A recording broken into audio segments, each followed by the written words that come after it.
Salyanda ağır yol nəqliyyat hadisəsi baş verib. Qəzada bir nəfər ölüb, 4 nəfərsə xəsarət alıb. Hadisə bugün səhər saatlarında Ələt-Əstara magistral yolunun 76-cı kilometrliyində rayonun Daykənd kəndi ərazisindən keçən hissəsində qeyd alınıb. Cəlilabad sakini 27 yaşlı Elvin Xan Məmmədov idarə etdiyi Mercedes markalı avtomobillə Bakı istiqamətində hərəkətdə olarkən döngədə idarəetməni itirib. Şahidlərin sözlərinə görə yüksək sürətlə hərəkət edən maşın yoldan 20 metr kənara aşıb. Sürücü hadisə yerində dünyasını dəyişib.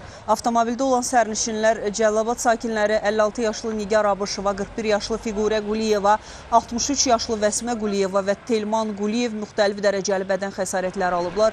Sürücünün meyidi morqa, xəsarət alanlar isə Salyan Mərkəzi rayon xəstəxanasına çatdırılıblar. Onlara ilkin tibbi yardım göstərilib.